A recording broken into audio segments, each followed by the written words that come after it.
biala akwaba ede ba kingdom of God show so edu sablese ya na wa woni se fitusem ko ana Prophetess Faustina Okyere ede bla me no mi no ba biala wo so he TikTok wo he Facebook wo he YouTube e ma wa kwaba ede ba aha no si edu sablese ya se de maka no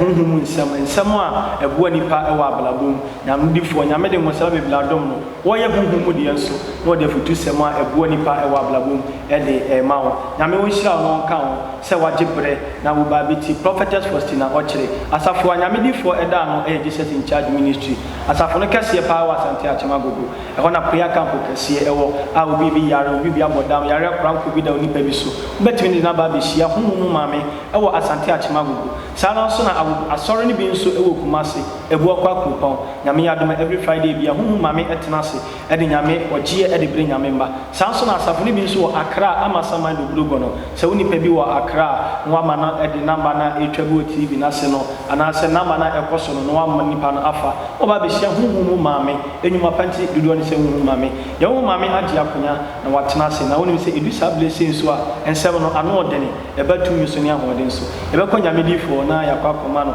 akwaba ne yebusa no ne nyamede asoma no se on family me no mienu e wo wiase ablabo ne famo ye bla na yetimi edi ye be konya medifo nyamedifo be dem ba chesa ma akwaba ye nua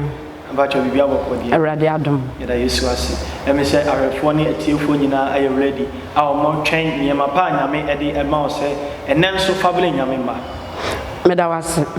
meda watiefo ase se omo follow me no mo hwe me we did the Prophetess Faustina Okyere awo nyame de mato asafo Jesus in charge prayer ministry ano enem ne nyame me be kasa fa ANIDAHO ho okay ANIDAHO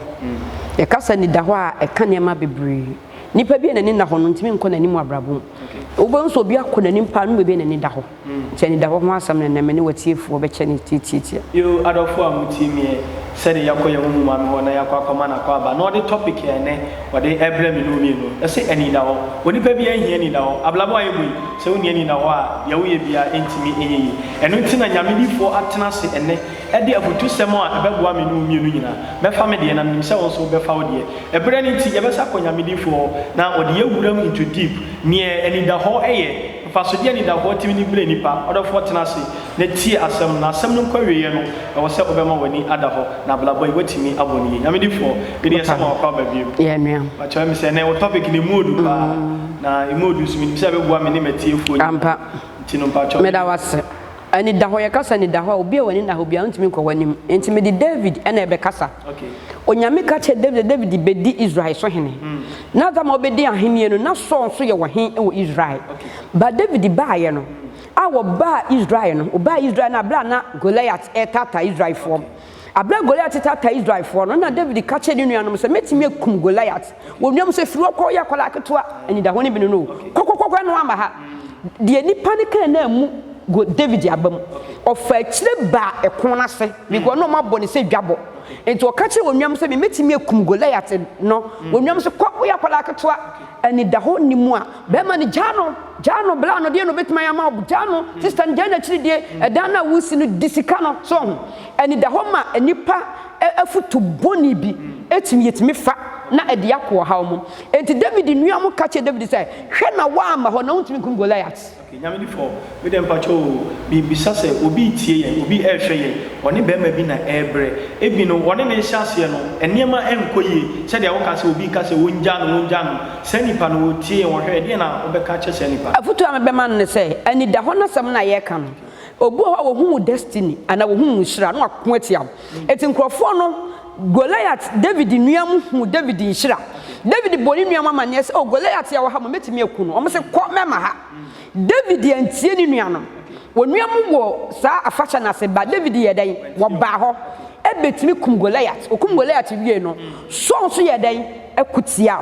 so kutia no ANIDAHO ni nti Goliath David ye dan efri Israel kuanim ekotena nwuram se be ya so emfa na sojafo nya dan emeku no ANIDAHO nti woni na ho nti watena moto tuna pagya moto ne hwesoro na moto ndi wakɔhwe woni wawu wani na na ho wani na ho nti wakɔso wia no e de na police station ya kyew keke wani na ho no wani na ho nti wo bie business no wo de ahye nkrofo nsa ma mo diska na hyiska ni nyina wani na ho nti adwuma na wo ye no won tena sensese wani na ho nti waso abusuafo abegu adwuma nim enu adwuma ni gu wani na ho nti a David ANIDAHO ni nti wakɔtena asere so etete so kosi se wurade kum so ansa no wasan ba back to for Israel enti ni pa hia ANIDAHO okay nyame di fo nyame nhyira wo ANIDAHO asema wo kan ye ba cho ye bisa se obi go se de wo kan obi wo ho adwuma wo bi adwuma kese ana wagya ama nkofo na ono no tifie odidi no wada nti mi bisa se ANIDAHO no obi wo ba ka se wo bi abaifuo bi na eye no yeni ankasa ye fam so timi ema eniema eye basa papa ma bi adwuma me na wo se me di ka ko first okay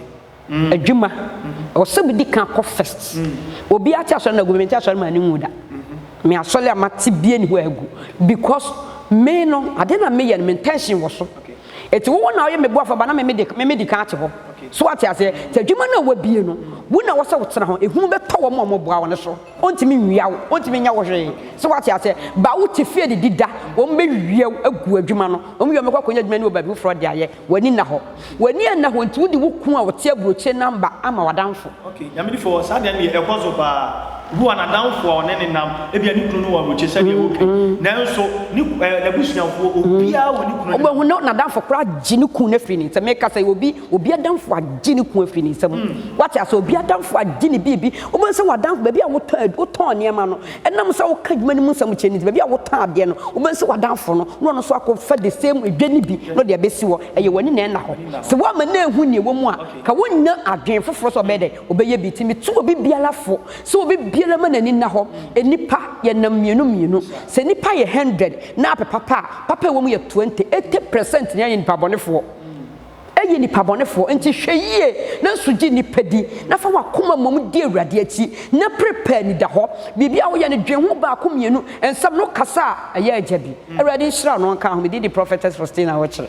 yo nyame di fo acho mi bisa ANIDAHO asema wo kan because nipa bebele ho ya ni na ho said ya wo kan ntimi bisa se eniema nyina because wo a want to turn eniema ya na enia na wona eniema ya basa pe na odi kwa kwhya baifo eniema nyina na ya baifo na ya obi nya sika pa ba na ne na hunte no ni kapre obi nya awale pa na ne na hunte wale na firinsa obi nya ni nua bia ni mu adom wa brocha na onua ne bo ne ma na ne na hunte ne nua na firinsa ama na madi fatrofo so se wani da ho anka wonua ne ko mfiri wonsa bibia ye ntotoye ni management e wo se ni pa wo manage niema na wo toto niema yie na wo hwe niema yie ade bia me se meboa wasame me ntime mmoa wo nche wo ankasa wo ho le pa to so ate ase me se meboa wo enti wo ankasa particular na wo te wo no wo wantimi amoa ho ntime timi aboa wo kosi tire aha enti hunu se obi so beboa wo kra mmoa no e fafiri wo ankasa wo enti nyankopon kra no wo ka kire suafo ne se monko na monko ye adwuma na montoto niema yie ti nyankopon hia ne matoto ani ANIDAHO obi biala wo hwe me no tie me se ANIDAHO ye fa ko adwuma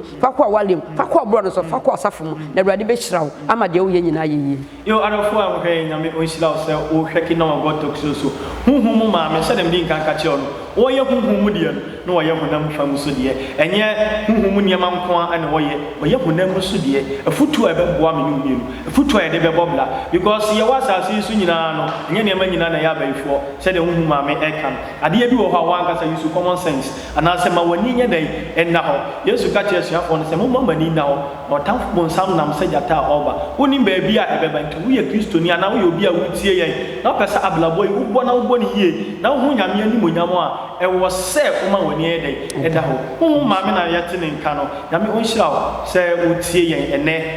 baby biala wo se untie yen emfa ho ene niema wo na mu se ye huhumu nsem amla huhumu nsem de bia meka se don go there e ba no huhumu nsem a be Prophetess Faustina Okyere enyuma panti su duo ni se hu maame safa church branches ni bi ma wo be hia nyame di fo ewo amma sama de grogo no nyame ya no Tuesday bia nyame di fo gina konya ehwe nyame mba saron so na ekuma se ebu okwa kurupon Friday bia hu maame etna wo san so na asante achema gugu eho na prayer camp kɛseɛ wɔ obi bi yare wohia futusɛm wohia afutuo de aba wo bra besia honhom mu maame na menim sɛ nyame nam no so ɛmɛma nneɛma a wofa mu nyinaa sɛ yɛ honhom mu deɛ nko abra ɛyɛ honam fa mu so deɛ bra ebia na ɔpɛ sɛ wotu biribi ho anama ɔpɛ sɛ wotu awareɛ ho anama ɔpɛ sɛ wotu adwuma ho anama bra bɛhyɛ nyame diifoɔ wɔyɛ honhom mu deɛ nso na wɔboa honam fam deɛ nyame wɔhyira wo na wɔnka ho ni sɛ da sɛ no nso yesu ama yɛbɛsɛ hyi